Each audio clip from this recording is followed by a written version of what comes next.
একটা অন্যরকম সৃষ্টি হচ্ছে। আমরা সকলে অপেক্ষা করছিলাম একজনের কথা শুনবো বলে, এবং তার কথা শোনার জন্য সেই সকাল থেকে শুরু অপেক্ষা। তো আগে বলি আপনাকে দারুণ লাগছে দেখতে, এবং একটু কিছু বলুন। নমস্কার।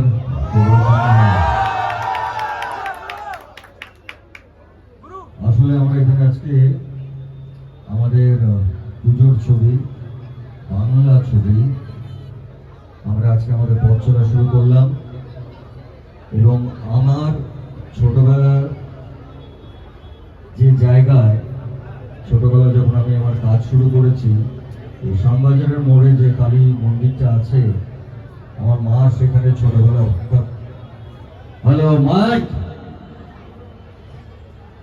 আমার মা এখানে ছোটবেলায় অপেক্ষা করতেন, কারণ আমি সারাদিন পরে বাসে করে দমদম টালিগঞ্জ থেকে এখানে নামতাম।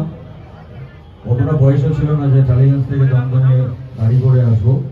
এই 5 মাসের মোড়ে নামতাম, মা অপেক্ষা করে রাখতো গাড়িটা নিয়ে ওই কালী মন্দিরের সামনে, ওখান থেকে দমদমের বাড়িতে পৌঁছে পারে। আর এই যেটা এখন বিনোদিনী থিয়েটার রয়েছে, স্টার থিয়েটার, সেখানে আমার 17 বছর, খুব বেশি হলে 18 বছর বয়সে প্রায় 3000 রাত্রি ধরে আমি এখানে নাটক করেছি। এই নাটক করেছি মানে মহেন্দ্র গুপ্ত থেকে সতীন্দ্র ব্যানার্জি থেকে শুরু করে, মাইকটা যিনি নিয়ে এসছেন তাকে আমি একটু সামনে আসতে বলবো। তো তাদের সঙ্গে আমি এখানে নাটক করার সুযোগ পেয়েছি, এবং এইটা স্টার থিয়েটার, এখন বিনোদিনী থিয়েটার, সেটা আমার কাছে একটা তীর্থস্থানই বলা যেতে পারে। কারণ আমার জীবনে অভিনয় করা, মঞ্চে দাঁড়ানো, এটা এখানে।